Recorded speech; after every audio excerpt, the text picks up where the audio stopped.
Hello and welcome to the Golden Wheel Tavern. It's so good to see you all again today. I'm so glad to see all the old faces, all the new faces, all the weird faces in the corner of my vision. It's all great. Glad to see every one of you. I'm especially glad to see those of you who are new, because that's going to be thematic when we get to the actual episode. But before we get to that, we have to pass it off to the bartender. So no bartender's brew for today? No, we just discussed this, and those listening would have known that if they paid us money. Speaking of paying us money, we'll talk about that later. First, we have to discuss our Tales from the Tavern's tables. Our Tales from the Tavern's tables. The end of the world, the end of the campaign. Except the world didn't end. No, but we were staving off the end of the world. We saved the world from ending. We did save the world. Well, you know, even if we would have failed, the world wouldn't have necessarily ended. And Lindahl only had I wouldn't say minor, but not major nervous breakdown. I mean, what are you supposed to do when you are a surgeon healer traveling into the miasma that's slowly killing the world, and you know, if you failed, everything you know and love might die? Pop a Xanax before you go in? Smoke some weed? Faerun doesn't have Xanax. Pop a fantasy Xanax before you go in? Smoke some fantasy weed? Weed might exist in Dungeons & Dragons. I don't know about the canon. Well, we weren't in Faerun anyways. We were in a homebrew world. Okay, I don't know about the canonicity of weed in Dungeons & Dragons. Again, it's up to the DM, but yeah, just you're a medical professional. You would know some kind of medicine to chill you out. I mean, what's the chance that I take some sort of medicine like that and then have a bad trip in the miasma? You don't understand how drugs work. No, I do not. Yeah, we'll leave that at that. Okay. But you only had a medium breakdown? Which makes sense for the character. Yeah. It tracks. I wasn't saying it was out of character, I was just saying it wasn't a major breakdown. So we reached the end of the campaign. This entire diatribe aside, we reached the end of the campaign. There was a big climactic boss battle, which we went in fully, resourced up. We had all of our resources, which kind of trivializes most battles. In fact, the only reason the fight was as difficult as it was because we weren't sure whether there was going to be another fight after that one. Yeah. To be fair, it would have been more difficult if Matt didn't have that Horn of Valhalla. Even so, part of the reason it was so difficult was because we were holding back some of our resources. So the campaign had reached its conclusion, and the DM did something I think all DMs should do at the end of a campaign, which is kind of just open the floor, move the spotlight around, and give every character their own chance to kind of set up a vignette of sorts. For their character. Essentially, the DM can give some, touches on an epilogue, but I think unless you're planning on coming back to this world and you need specific things to be in place, you can kind of let the players choose their character's epilogue. Yeah. Which I think is a very fun way to go about it, and I think it engages the players better than just being well, you defeated the big bad, congratulations everybody, you're showered in gold. Fuck yeah. This part might be the Patreon-only part, which you can get by going to patreon.com/thetavernkeepsguide and signing up there. Patrons get extra intros, extra outros, they get just diatribes and side talk, all sorts of jokiness, because we're jokesy people here. Of course, if you want to support us non-monetarily, best way to go about it is word of mouth, spreading the podcast, letting people know about it. Going to our social medias, TikTok, Twitter, Blue Sky, Mastodon, Tumblr, following us at either The Tavern Keep or The Tavern Keeps Guide, and sharing our posts out there. Increasing our reach, that's what's important. If you're watching the YouTube version, liking, commenting, interacting, essentially increasing our reach is the best way to support us, even better than actually subscribing to the Patreon. The Patreon, you get bonus content. Otherwise, sharing, spreading the word, that's what actually will help us the most at this point, and we appreciate everyone who does that beyond measure. Now, on to our Taverns Talking topic for today, new player onboarding. That's the topic for today. So, before we start, I want to ask you a personal question. Okay. how did you get brought on to TTRPGs? How did I start playing TTRPGs? Well, I was in college, and one of my friends who I had known since middle school was also at that college and was like, hey, you're coming over to my apartment to play Pathfinder. This is not a negotiation. You're going to come do it.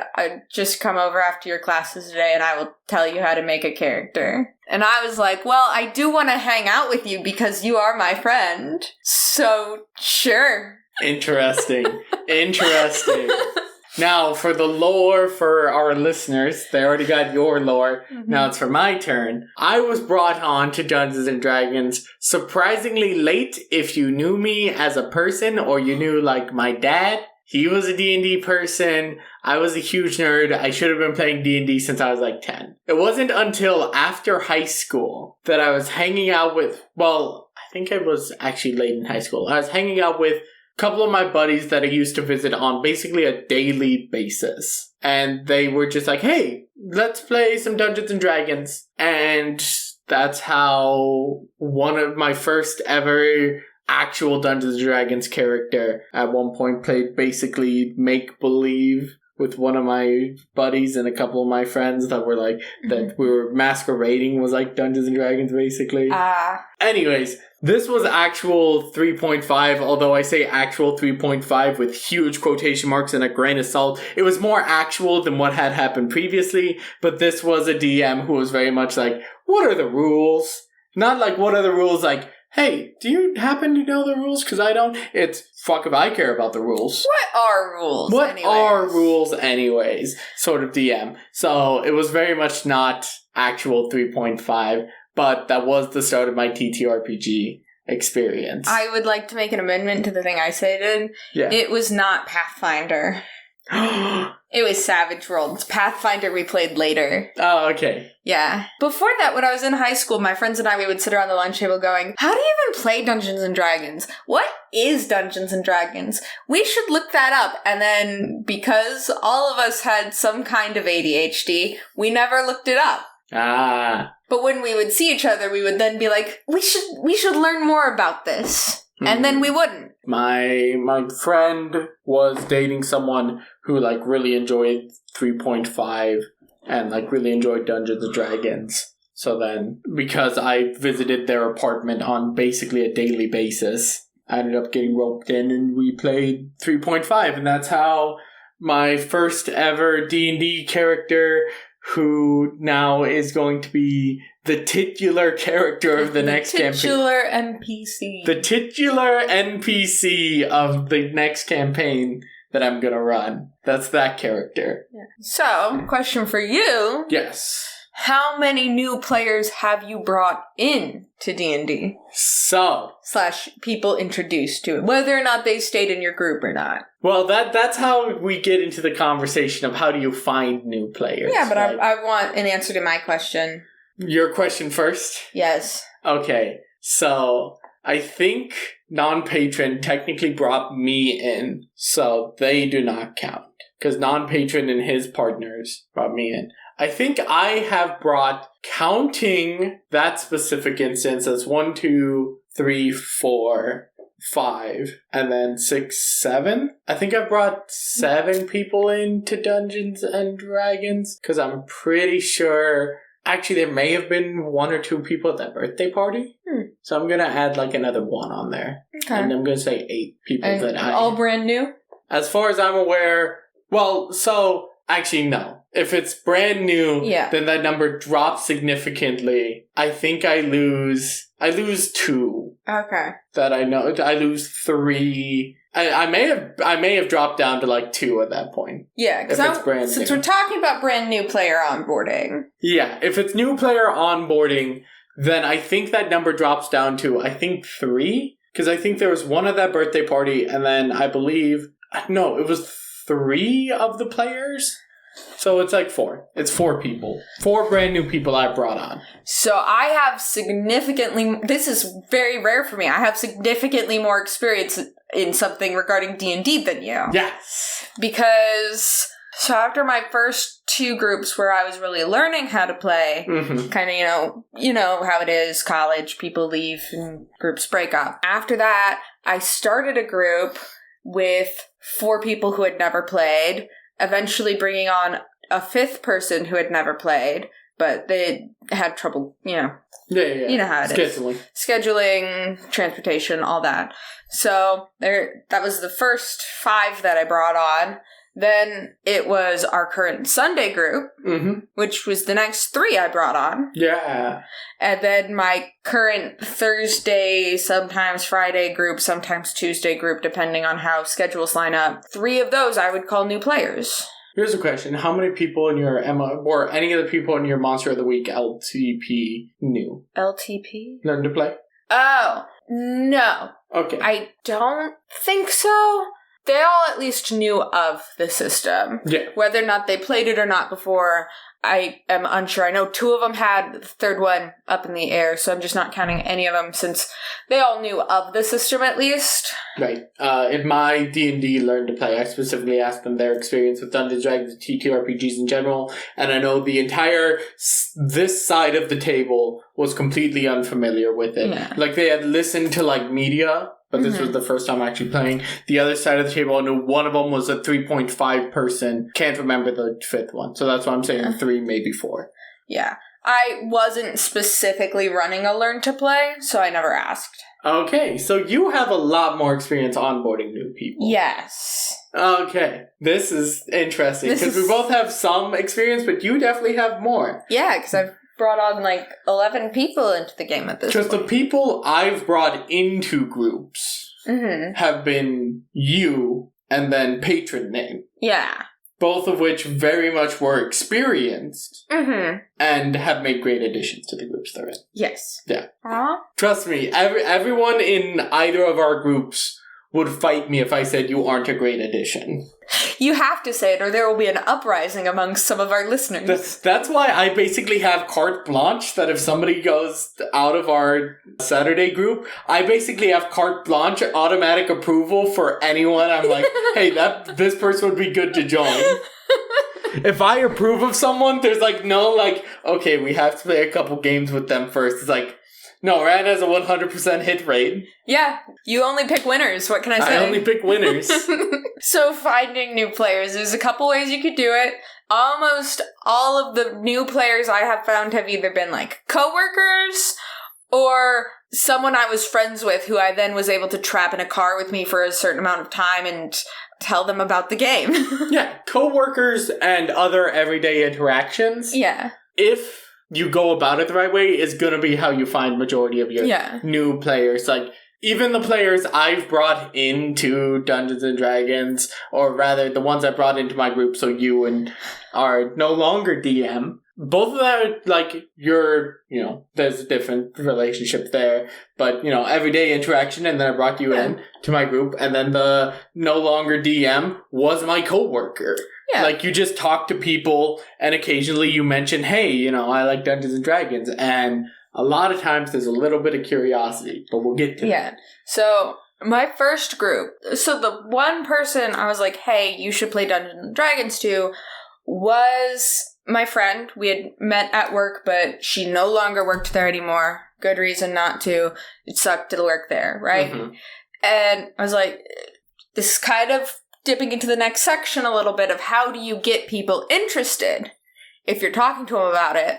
I was like, well, I think you would really like Critical Role. And we were coming back from a trip up north, and we had a few hours, and I was like, cool, I control the radio. Here's Critical Role. No option on her part. And she did love it, because, to friend, you kind of know what they're going to like. She loved it. She was like, we should start a group. I was like, I'd be happy to teach you. And she was like, can my roommate do it? I was like, absolutely. And then we found like a couple other people in her apartment building who wanted to learn. Yeah.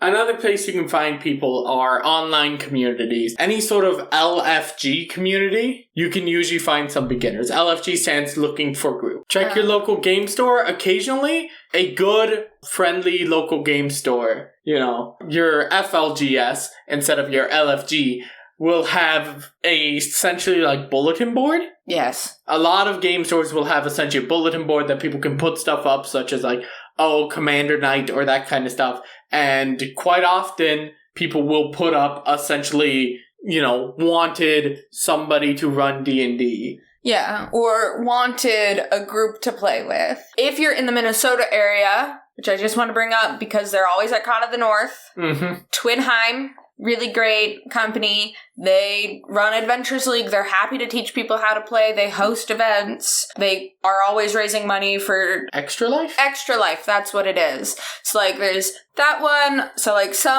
there's some regional, large D&D organization that'll help you. I know there's LFG. That's Looking for group? Yeah. Community, I don't know when. It's going to be starting up rather soon. If you're on TikTok, you may have heard of it, especially if you see a lot of Baldur's Gate 3 stuff, because it's Fea Galacia, Waterdeep Connections, was requesting dating profiles on Cameo from the actors, is starting up an LFG online, and I just wanted to shout them out specifically because they've been donating money to trans charities. So support them. There's quite a few ways to go about finding new players or finding a group. Finding a group, finding new players, finding a group if you're a new player, so on and so forth. And it is the responsibility of DMs and experienced players to help onboard new players, because that's how the hobby grows. Yeah. Right. You have onboarded a lot of people. Yes. I have onboarded some people. Majority of mine were at conventions. We went to Con of the North, we did a whole episode on it, and I did a learn to play, and there were at least 3, if not 4 people at the table that when I asked, what is your experience with TTRPGs? They said, I've listened to media, never played a TTRPG. And I was like, okay, let's bring you in. And then we played and you learned, and those were new players. So even at places where you think there should be people who have played TTRPGs, they might be showing up because they're curious about TTRPGs and want to try. And then you can bring on new people and the hobby grows. There's more people to talk to D&D about. There's more people to talk about your character with. Yay! Woo! But how do you get new people interested into D&D? Can't force it, but you can peer pressure them, and that's what I'm best at, in particular. Peer pressure. Yes. Your description of multiple of your onboardings were very much, you are my friend, you will enjoy Dungeons & Dragons, whether you like it or not. If I can peer pressure at least one person, I know they can peer pressure at least 2 more to start a group. MLM, baby! Get that pyramid scheme. First group, peer pressured 1 person, they peer pressured 3 more to start a group. Our Sunday group, peer pressured Verity is the character that they play. Yes. Peer pressured her, who peer pressured 2 other people. Lester and Jack Wolf. P.I. Sir Knight Jack Wolf P.I. Sir Knight Jack Wolf P.I. And then my Thursday group, one of my characters and I simultaneously peer pressured the other 3. Peer pressure, you can, if you're friends with someone, you usually have similar vibes. And that really helps with onboarding someone, because then you know what they like. You can play to jokes that they'll enjoy. And there's that little bit of, hey, come with me, you'll be hanging out with friends. Yeah. Right? Because hanging out with friends is fun. Yeah. One of the easiest ways to get a person on board, though, I have found, because this has happened to me, is just, if you talk about Dungeons and Dragons, people will flock to you. They will flock to you and just want to know. They will have a curiosity. I have a list of people at work that if I were to change my work hours and open up some time, I have a potential group of new players sitting in the wings just because they're so I want to know what's going on with this. Yeah. I also have that at work right now outside of the work group I have already formed. Mm-hmm. Especially because I have already formed a work group that had got people talking about, oh, well, you know a bunch about D&D. That went around for a while, and now I have enough people for a fourth group coming and being like, can you please tell me about D&D? And, you know, if I didn't have to work 40 hours a week, maybe I could. Yeah, curiosity is surprisingly powerful. People want to know. If you and like your buddies are excitedly talking about something, they'll want to know what you're talking about. And then you can open the door and be like, well, why don't you step in and see? Another way to get people interested is media. You know, that's how I peer pressured one of my friends to get into it. Media has done such... There's been a big pivot, right, as of late. Mm-hmm. There's been a big pivot in media, and Dungeons & Dragons has gone from, first of all, Satanic Panic, Chick Track's Darkest Dungeon, yeah, slowly pivoted. Eventually, people started to realize, oh, this isn't Satan worship. This is just nerds. So then it pivoted to Big Bang Theory-esque situations. Mm-hmm. But then it's pivoted into, it's just a fun thing to do. Yeah, I really do think, like, Critical Role, The Adventure Zone, online podcasts of D&D are really what kicked that off. Because... Actual play, yeah. All of a sudden, at conventions, they were showing up as guests, and people were going, who are you? And then there would be, like, 5,000 people there to see them, and they'd be like, no, really, who are you? What do you do? How are you famous? Sort of thing. And it just kept gaining traction from there, and then, you know, Stranger Things started talking about D&D, which put it even more into the, like... cultural zeitgeist. Yeah. Actual play podcasts or that kind of stuff allowed people to get, like, just the tiniest sip, just a taste of what Dungeons & Dragons is. Yeah. And, like, it allowed you to see past the, oh, you're a fucking bunch of nerds. It's, oh, you're sitting around with your buddies, you're making jokes, and you're pretending to be heroes. Like, I will say it is a double-edged sword if you have a new player who's coming directly from media.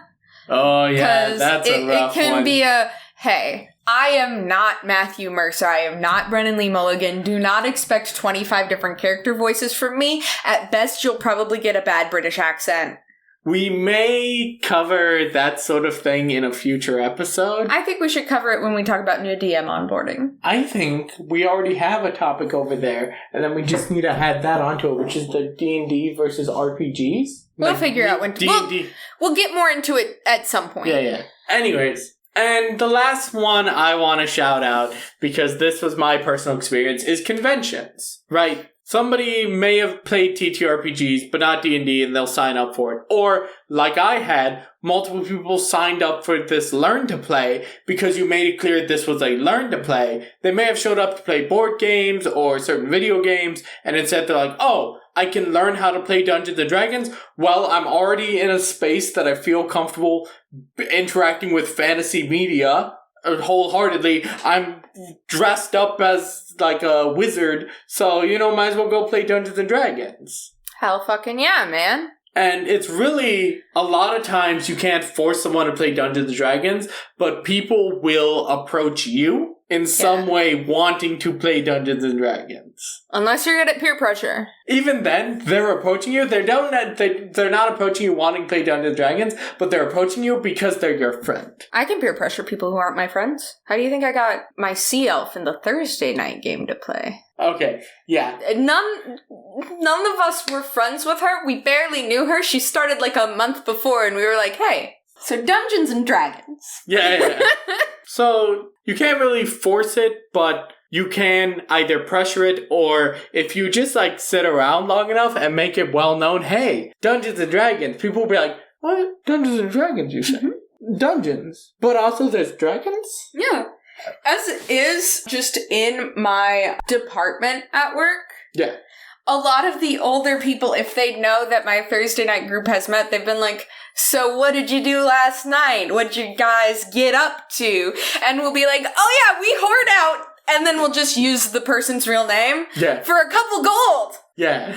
So, now that we have covered how new players come in and like where to find new players, now we have to talk about your responsibility as an older, more experienced player. Yes. So first and foremost, this one's important, and if you don't agree with it, shut off the podcast, walk away, delete it off your feed.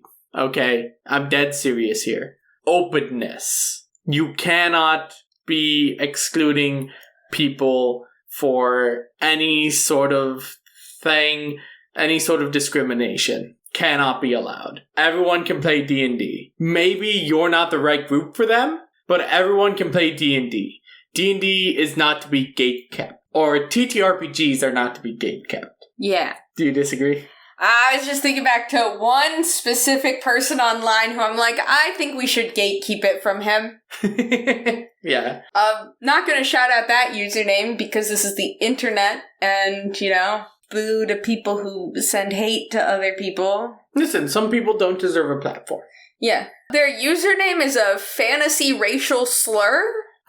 So I was like, maybe we should gatekeep it from him in particular. Circling back quick second, there's one piece of media that has done more for Dungeons & Dragons than anything in the last, 3 years. Baldur's Gate 3. Oh yeah, I forgot to mention that! Baldur's Gate 3. If you know someone who's played it, and they don't play regular D&D, you can probably get them to start playing regular D&D. Yeah. That one just opens the door wide open. Yeah. Anyways, don't gatekeep D&D. You have to be open. Yes, some people aren't right for your group, and you can tell them that. You can tell them, hey, I don't think your personality mixes well with what we're going for with our group. The vibes are off, but I don't think you can, in good conscience, tell 99.9% of people, no, you can't play TTRPGs. TTRPGs aren't right for you. Yeah. And with openness also comes making sure that your group knows that it is a safe place and putting safety tools in place. Some old grognard is already scrolling down the comments like, we don't need safety. Listen to the episode on safety tools, okay? Use safety tools. Have them there. It's better to need it and not... No, sorry, it's better to have it and not need it than need it and not have it. It's better to need safety tools and not have them. Yes, no D&D is better than bad D&D. That's right. Yes. So, openness, safety tools, that is important. Now, one of the easiest ways to get people in is to find a touchstone. Now, with media, this is basically finding media that they have seen before. Media might not be why they have a curiosity about TTRPGs, but media can provide a touchstone. Yeah, especially if they're making their own character and you're not using pre-gens. Ask them what kind of media they like, even if it is not fantasy related. What kind of media they like. Preferably they'll have some kind of fantasy media. That makes it so much easier if they're like, yeah, Legolas is my favorite. Try to find out what kind of characters they like in media, because chances are for their first character, they're gonna want to be like the people they like in the shows. And that gives you also certain genre hallmarks or certain pacing ideas. So finding a touchstone is very important. If you're playing Dungeons and Dragons, you can ask them how aware are you of Lord of the Rings and fantasy media? Yeah. If they've read Lord of the Rings, great. You know that this is going to be a long campaign and they're going to be very happy that the pacing is slow. Long campaign, pacing is slow. Give them the entire lineage of every third character they come across and describe how their great-grandfather rode with Éowyn, not Éowyn because that's an actual Lord of the Rings character, Elmar to Frandolin to bring forth the globe of Grilnock. Mm-hmm. Down to the Elderlands. Sorry, we're out here just dunking on Lord of the Rings. You're good. It's so dry. Disclaimer, we have never interacted with any Lord of the Rings media. I haven't read the books or watched the movies, and I don't believe you've read the books or watched the movies. It's our right to dunk on it. It's part of the cultural milieu of being a Dungeons & Dragons player. It's our right. Anyways, you can also ask them if they play any newer board games. The reason I specify newer is because if they play Monopoly and Chutes and Ladders, that doesn't help you. But newer board games will have oh, you are this character, they have these abilities, and you are trying to achieve this goal. Mm-hmm. There's a lot of board games that are trying to capture the idea of like Dungeons and Dragons or that kind of stuff. Mm-hmm. So if they're into newer board games, you might be able to get them into Dungeons and Dragons, and that might provide a good cultural touchstone. Or if they play video games, that's another great way to like figure out what kind of game they're gonna want. I know you have written down RPGs like Skyrim. Skyrim's a great one if they play that. Very easily translates into D&D. Mm-hmm. But, they're like, yeah, I love to play Stardew Valley, and you're like, who do you love to romance? You might be able to figure something out like that. I wouldn't be able to. I don't know fuck about Stardew Valley, but some of our listeners do, and I'm sure that they could. Oh, trust me, you can just with at least Stardew Valley, there is a wiki for everything. Yeah. Listen, there's a reason I had a wiki open earlier to specifically Scanlan from Vox Machina, and it's to work on one of my character's arcs. Yeah, even if it's like, oh yeah, I play Rainbow Six Siege, that might give you the idea that this person's probably going to want to be up in the front combat and not support or something. Yeah. Well, depends on what operator they use in Rainbow Six Siege. I know nothing about Rainbow Six Siege except that you're a military guy with guns, and that's just an assumption on my part. The different operators have different loadouts and different utilities, and therefore fill out different roles in the group. But then you understand party mechanics, so there you go. But you'll also be more action-oriented. So find a touchstone, because then you can link that to the game and also help use the ideas from that touchstone to draw the person in more. But if they say they like Lord of the Rings, you have to be careful, because this next one is very important and it's kind of antithetical to Lord of the Rings. Keep things simple. At least at first, right? Yeah. Their first dungeon, their first arc, their first whatever, if you're not just doing like a series of one-shots to get them in. Keep it simple. Start at level 1. Maybe level 3. No. Okay. Not if they're new. Okay. Just because level 3, you have a lot of choices during character creation, which can be overwhelming for some people. Oh, I'm assuming you have pre-gens if you're starting at level 3. And there are a lot more abilities that you have to remember that, even experienced players don't really think about their abilities all that often. So starting at level 1, especially if they're new and have never played a TTRPG before, it's what I prefer for new players. Keeps things simple.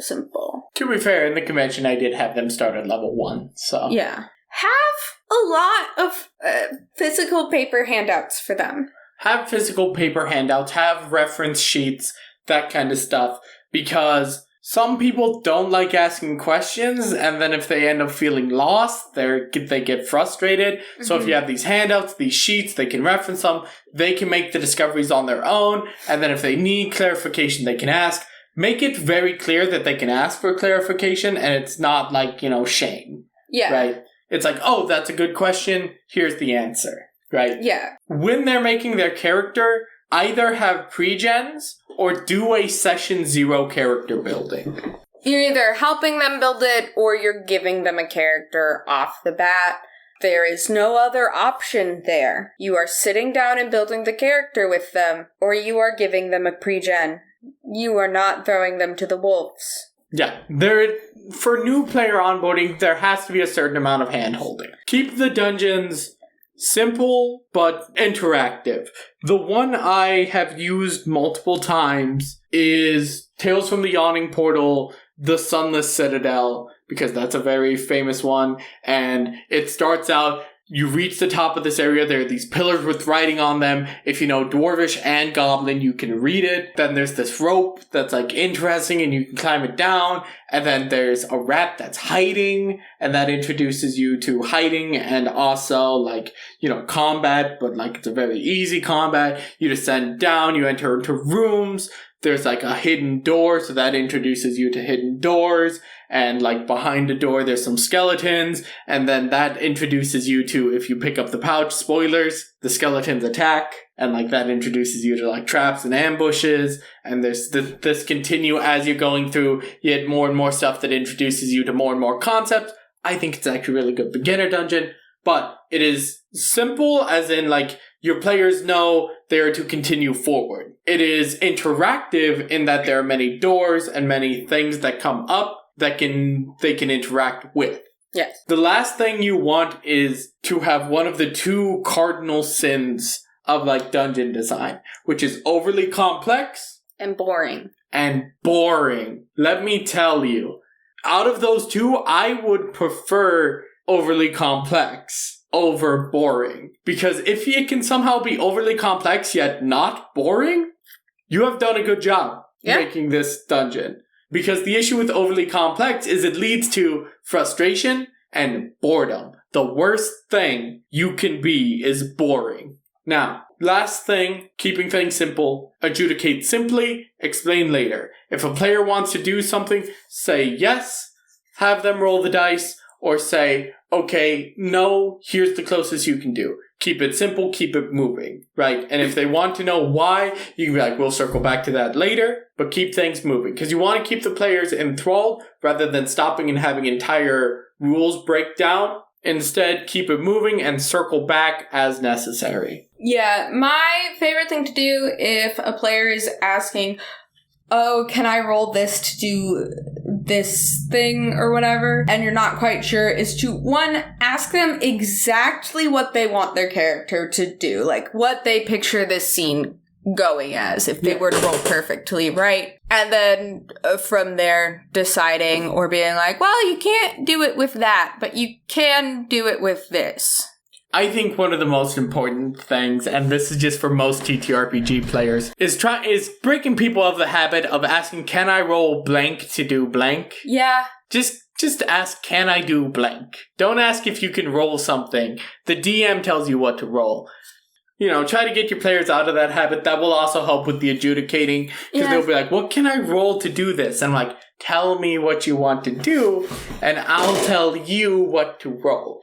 But it's also good if it's like to like a class-specific ability, or they're asking, hey, can I use this spell to do this thing? Yeah. Looking it over, asking them exactly how they picture this happening in their brain, telling them yes or no, maybe giving if it's a simple explanation, being like, well, unfortunately this spell says it can only target willing creatures, and this person doesn't know you're casting a spell on them. Throw that to them, you know. Yeah. Now, last, keep it quick, fast-paced, and exciting. Anyways, keep it fast-paced and exciting, right? Keep the pace moving. Keep it exciting. The last thing you want to be is boring for new players. If you can keep it moving, keep it interacting, the players hopefully stay enthralled longer, and then later you can eventually slow down the pace as they are already hooked, right? Being hooked is important for staying in the game. So keep it fast-paced, keep it exciting, and last but not least, and this rule is like the most important, I will put it up there with no gatekeeping Dungeons and Dragons, or no gatekeeping TTRPGs, because this is really about TTRPGs as a whole. Up there with do not gatekeep TTRPGs, have fun. I have said it before, I will say it again. No D&D is better than bad D&D. And That's that is right. to Bad say D&D is the best. And that is to say that not playing D&D at all is preferential to playing bad D&D, or rather D&D you don't enjoy. So, have fun, make sure the players have fun. Go out there and proselytize some new players. Now, on to everyone's favorite section, Max's Monster Minute. Today we're talking about Starspawn. Ooh, Starspawn. Eldritch beings. Yeah, let's get off the material plane and on to beings that are trying their hardest to get onto the material plane. They're trying. They're trying. Starspawn come in multiple forms. They are typically some kind of evil alignment. They are elder evils.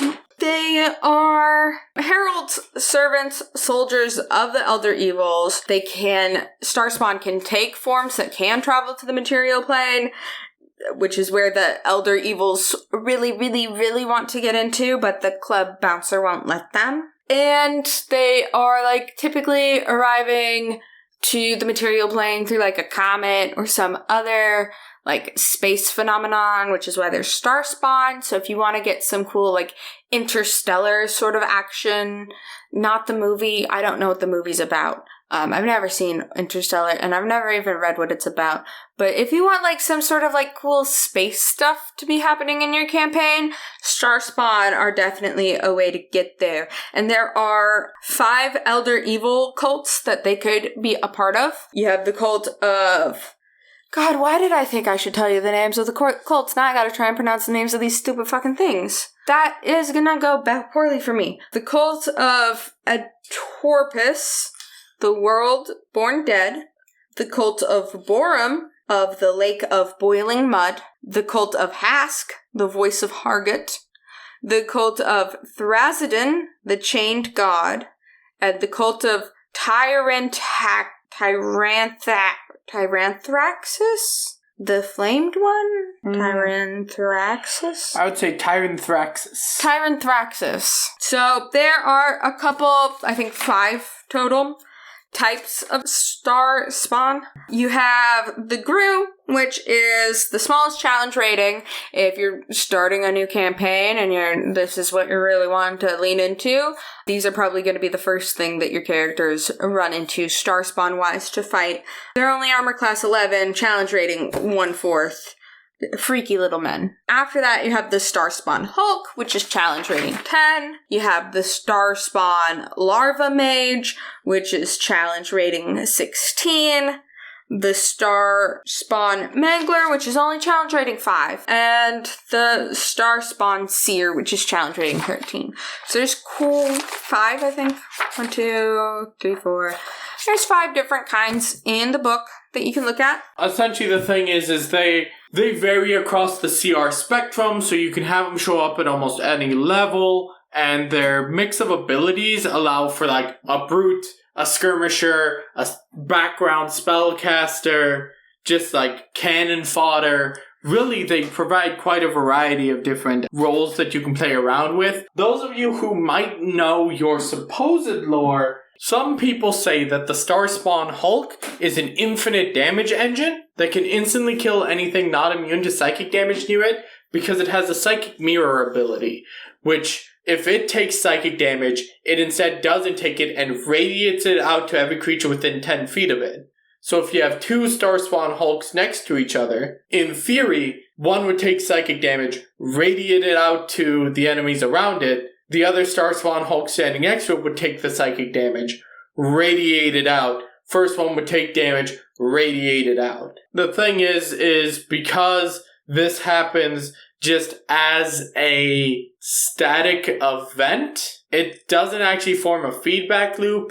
Rather, it's a combination of simultaneous effects that end up negating each other due to each one only being able to spawn at once. So what would happen is you would just get a burst from both of them. You get one and then the other, but they wouldn't like loop back and forth infinitely. I'm not sure if I mentioned it earlier, but the Star Spawn do get special abilities based off of what cult you've made them a part of. And yeah, they do just like split across the entire CR spectrum. So yeah. Really, just like run them every now and again. Yeah, I think, especially since they split across the entire CR spectrum, could make for a really fun campaign. Yes. Last episode, we talked about a creature that you can use for your cannon fodder, rather than the typical, like, kobolds and goblins. So now we're giving you monsters that just, like, split across the entire spectrum. So have fun with that. Yeah. In this printing, because apparently it was excluded from earlier printings. I think if I chose this card, you could at least get 3 of the 6 right. So we're going with that one then? Sure. Okay. Let me put this one away. Quiz ball!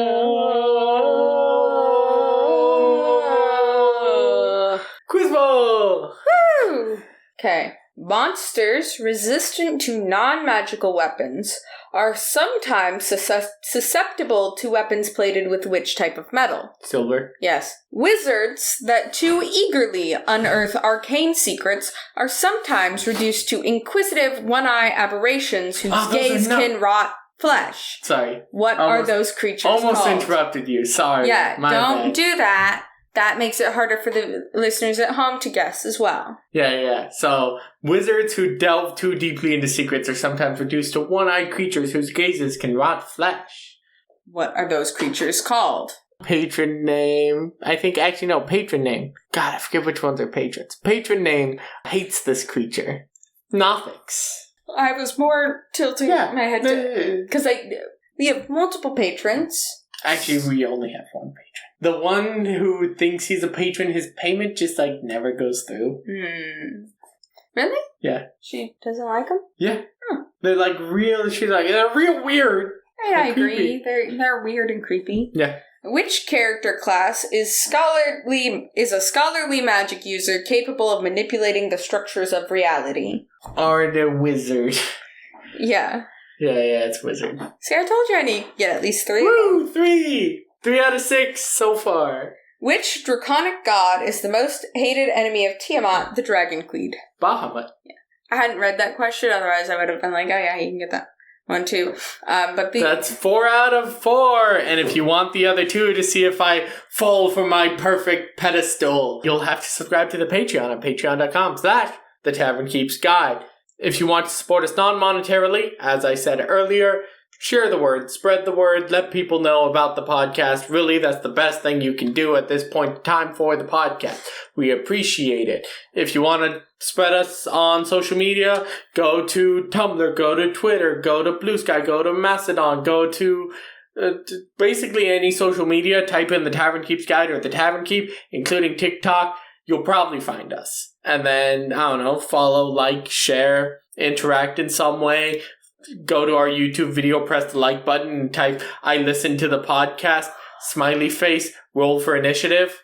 Just, interact with the social media posts. It helps spread the love. And that's what we need most for the podcast right now. So we really appreciate it. I hope all of you have a wonderful day. And as always, make sure to tip the barmaids.